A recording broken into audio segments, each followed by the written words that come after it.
Hi, I'm Nikoli, and I'm going to talk about Neural Parameter Allocation Search, which is a novel task that generalizes existing approaches to parameter sharing.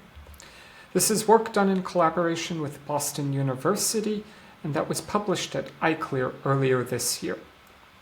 Now, by parameter sharing, what I mean is that we use the same underlying parameters to implement different layers within a neural network.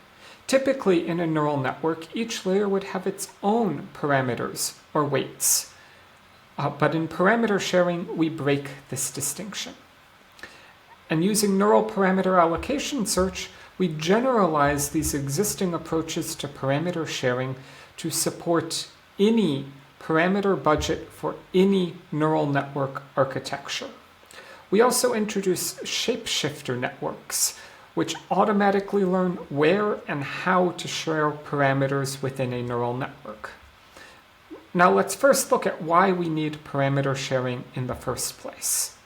This is because neural networks have been becoming enormous. The largest neural networks now use trillions of parameters. This means the memory required for these networks is exploding.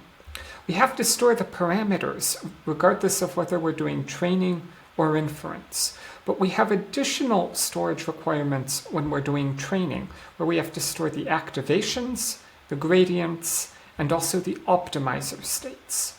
And to see how much memory this requires, let's just do a quick back-of-the-envelope calculation. Suppose we want to train a neural network with 100 trillion parameters in single precision using the atom optimizer. And this is not actually an unreasonable situation to consider. For example, the US Department of Energy is already planning for their next generation supercomputers to support models of this scale. So how much memory is this going to require? To store our parameters, we will need 400 terabytes.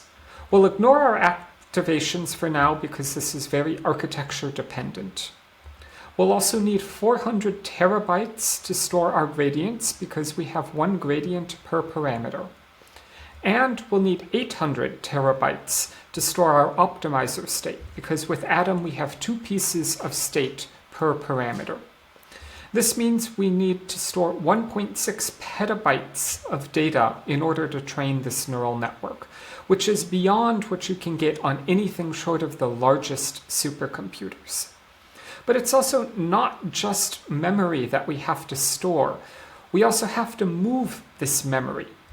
And if we look at the memory bandwidth required to achieve a given training efficiency using a simple performance model adapted from the Zero Infinity paper, we can see that we need very high memory bandwidth to achieve for the parameters, the gradients, and the optimizer states to achieve good training efficiency. And what this means is not only do we have to store this data, we have to store it in fast memory to be able to move it quickly. And this becomes increasingly infeasible. Now, there have been a number of different approaches introduced to try to alleviate this memory wall. For example, there are systems techniques, such as recomputation. Normally, during forward propagation, you compute your activations, and then you stash them for use in back propagation. Instead, you can save memory by recomputing these activations during back propagation. There are out-of-core approaches where you use external memory on your CPU or in some external storage device to offload data from your GPU in order to alleviate memory pressure. And there are model parallelism approaches where you partition your parameters across multiple devices, which will induce the communication required to do the computation appropriately. Beyond systems techniques, you can also change your model itself. There is a wide variety of model compression approaches where you start with a large model and then, for example, you prune it in order to compress it into a smaller model. Unfortunately, many of these approaches require you to have trained this large model in the first place in order to compress it. And there are parameter sharing approaches, as we saw before, where you can use the same underlying parameters to implement different layers within your neural network. Of course, you can also do all of the above. These approaches are orthogonal and can be combined in order to further increase your memory savings. Here, we're going to be focusing on parameter sharing, but existing approaches to parameter sharing have a number of limitations. For example, you can only share parameters between identical layers. If you have layers of different sizes, you can't share between them in general. Similarly, if you have layers of different types, you also can't share between them. Further, these approaches do not support arbitrary parameter budgets. If you have a certain parameter budget, you may not be able to use this to implement a given layer. Further, many of these approaches are very tied to the structure and architecture of the neural network itself and don't support any neural network architecture. Finally, sharing approaches are manually designed. This means that a practitioner has to go through and select which layers share parameters with each other. This, of course, is very challenging to do. It doesn't scale well, and it's not clear how to decide which layers have good affinity for parameter sharing. To address this, we introduce Neural Parameter Allocation Search, or NPAS, which is a novel task that generalizes these existing approaches to parameter sharing. In short, in NPAS, your goal is to use any parameter budget to train a high-performing neural network with any architecture using that parameter budget. For example, consider this neural network, which has 10.3 million weights. There are a couple of different regimes that are induced by the Neural Parameter Allocation Search. The first is low-budget NPAS, where you use fewer parameters than there are weights needed to implement the neural network. And we make a distinction between parameters, which are the quantities that are learned, and the weights, which are the quantities that are used to implement a layer in a neural network. Typically, these are the same thing, but in parameter sharing, we break this one-to-one correspondence. Beyond the low-budget case, there is also a novel high-budget regime where we use more parameters than there are weights needed to implement the neural network. And this allows us to add capacity to the neural network during training in order to improve its performance. Now, once we considered these regimes, there are two subtasks that we have to solve in order to actually implement this NPAS task.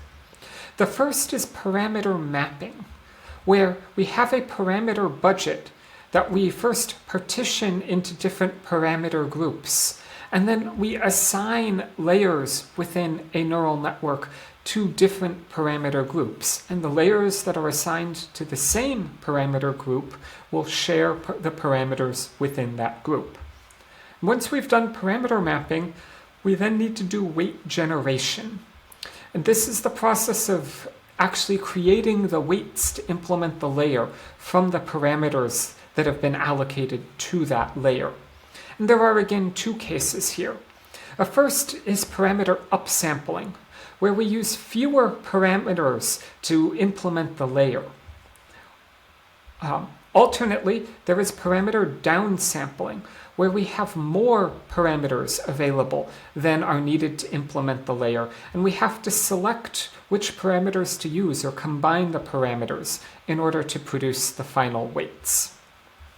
So this is Neural Parameter Allocation Search. There are a lot of existing approaches to parameter sharing, but they cover special cases of Neural Parameter Allocation Search. They don't solve the full problem in generality. Now, before we look at how we solve the NPAS task, let's first talk again about the advantages we get from doing parameter sharing. And in short, this is that parameter sharing reduces memory during training and inference, in the low-budget case, which I'll talk about here. And this is important Many approaches can reduce memory during inference, but parameter sharing reduces memory during both.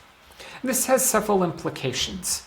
With the same model architecture, using parameter sharing, we can fit this model in smaller devices because we're using fewer parameters. Likewise, these models will use less communication during distributed data parallelism because we have fewer gradients because we have fewer parameters. Also, models need less model parallelism, where a model may need to be partitioned across multiple devices in order to be trained. We can instead fit it in a single device because the model is smaller. Alternately, if we still need to do model parallelism, we typically are also doing data parallelism to scale out the model parallelism, and we thus still have less communication. So this is the advantages that we gain from doing parameter sharing, and this can mean that training runs faster in practice in addition to needing less storage. To solve the neural parameter allocation search task, we introduce Shapeshifter Networks, which automatically learn where and how to share parameters within a neural network. I'm going to showcase this by example. Consider this neural network that we wish to do parameter sharing in. This is a complex neural network to devise a sharing technique for. That has two different input modalities, different layer types, and the layers are all different sizes. Manually designing parameter sharing for this would be challenging. This network requires about 10 million weights to implement, and we're going to suppose we have a parameter budget of 3 million parameters. So we're in the low budget NPAS case. To start, I'm going to assume that we've already done the parameter mapping task. We have 3 parameter groups and layers are assigned, as you can see, based on these colors.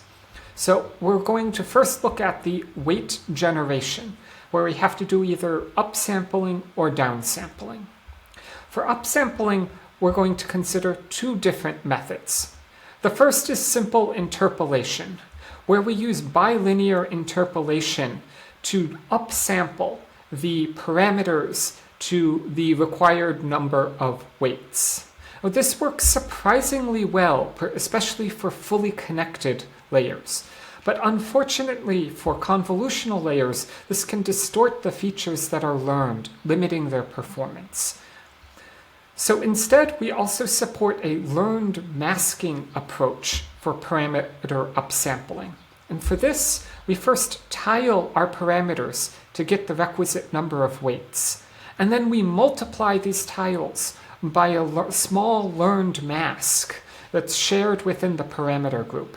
And this learned mask distorts the parameter tiles and allows them to specialize to the particular sharing that we're doing within the parameter group and the particular layer that we're generating parameters for.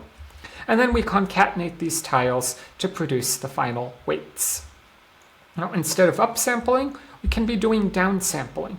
And all of our downsampling approaches are what we call template-based downsampling. So suppose we're using 2.6 million parameters to implement this layer, which requires 500,000 weights. First thing we'll do, we'll generate a set of templates. Here, 3 templates from the available parameters. And each of these templates is going to be the same size as the required number of weights. And then we're going to learn how to combine these templates to produce the final weights. The first approach is a simple weighted average, introduced a few years ago by Savarese and Meyer. And in this approach, you have a set of learned coefficients that we use to produce a weighted average of these templates to combine them to produce the final parameters. Now, while this can work quite well, we can go a little more advanced and learn how to better represent the needed sharing within a parameter group. And to do this, we use an embedding approach for downsampling. And for this, we start with a learnable vector with an orthogonal initialization, one for each layer within the parameter group.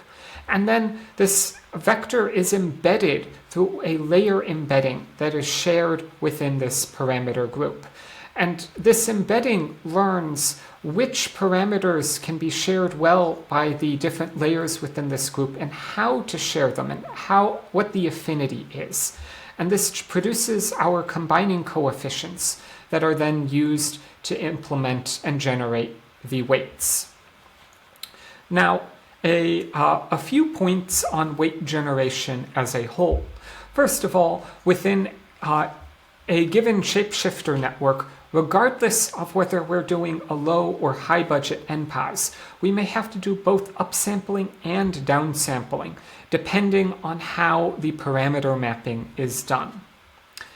Second, all of these methods you simply backpropagate through. And what this means is that you don't have to store gradients with respect to the larger weights for the layer, but you are only storing gradients with respect to the underlying parameters that are shared between multiple layers. Finally, all these methods do not depend on the input data. They learn from the input data, but they don't require the input data to compute the weights. And this means that for a given batch, we only have to generate the weights once. We don't have to do this per sample. But also during inference, it means we can pre-compute the weights ahead of time. In the low budget case, this means that you can trade off the overhead of generating weights with the storage cost of storing those weights, the larger weights. In the high budget case, though, this is more important because it means that we can pre-compute all the weights in advance. And this means that there is no overhead compared to the original neural network architecture for using a high budget NPAS approach at inference time. Now, after we've done weight generation, we of course still need to return to the parameter mapping. And recall, this is the process of deciding how to assign the different layers to different parameter groups. And to do this in Shapeshifter Networks, we take advantage of learning layer representations. In particular, using these template-based downsampling approaches, we automatically learn a representation of each layer that shows the affinity of these layers for sharing parameters within a parameter group.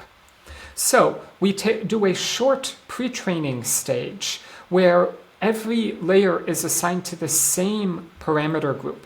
We do template-based downsampling over this short pre-training stage to learn these layer representations. Now, this pre-training stage is not very long, only about 5 to 10% of the overall training time. And once we've learned these layer representations, which represent the affinity of these layers to share parameters, we can cluster the representations. The layers with similar representations are assigned to the same parameter groups. And this is how we do the parameter mapping.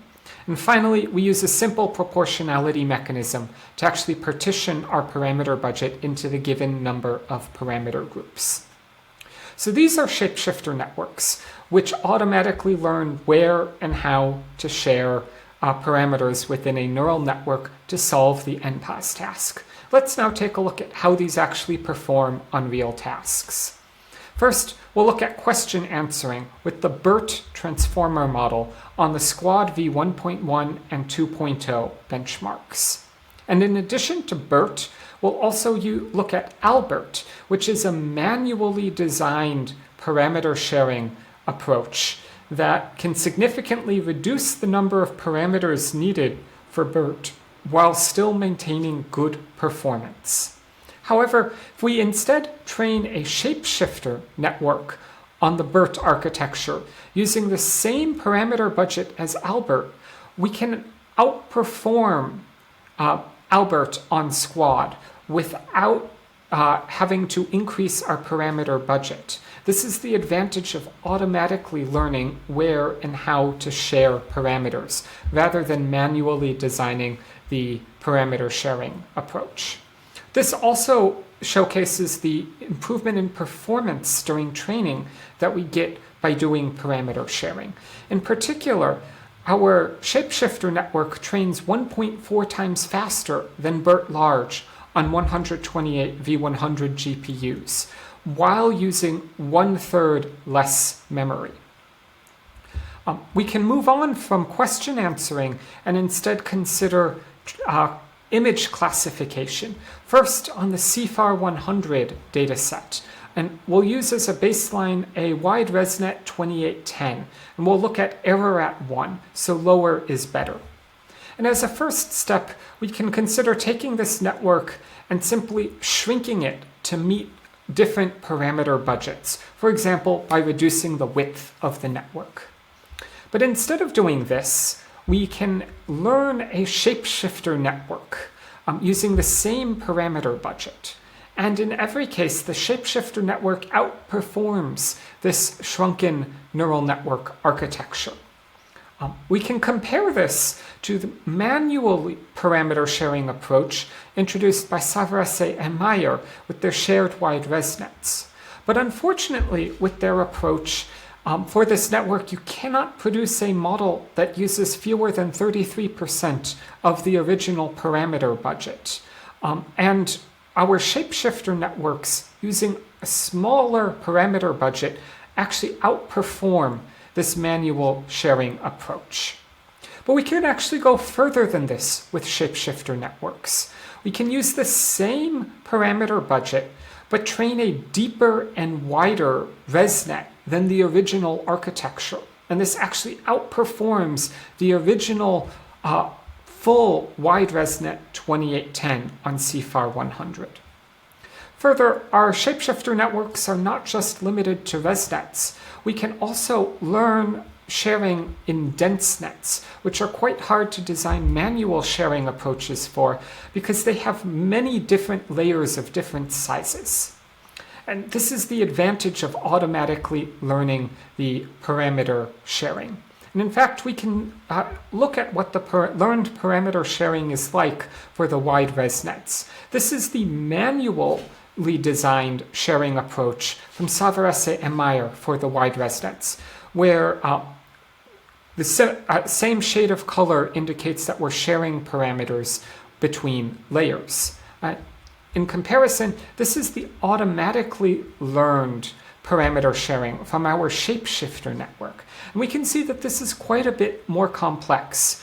We're sharing parameters between layers of different sizes and at different stages within the neural network. And we're also doing more extensive sharing at the beginning of the network to leave more capacity at the end of the network to improve performance. Now, this would be quite challenging to identify manually and design this parameter sharing manually. Hence the advantage of learning where and how to share parameters with the shapeshifter networks. Now we can move on from CFAR 100 to image classification on the ImageNet dataset, where as a baseline we'll use a wide ResNet 50-2 and look at error at 5. So again, lower is better. And we can start as before by shrinking the architecture to meet different parameter budgets. And we can train shapeshifter networks to meet these same parameter budgets. And again, in every case, we outperform the shrunken network. In fact, significantly outperform it. And we can again look at a manually designed parameter sharing approach for this network from Savarese and Meyer. But unfortunately, with their approach, they cannot train a neural network that uses fewer than 40 million parameters, about 60% of the original network architecture.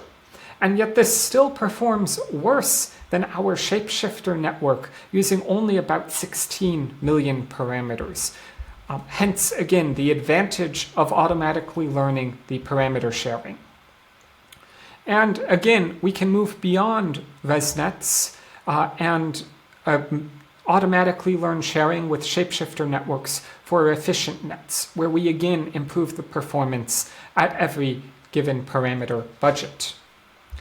Now, you can check the paper for additional results on Shapeshifter Networks on a variety of additional tasks, including phrase grounding and image sentence retrieval on several additional data sets and neural network architectures.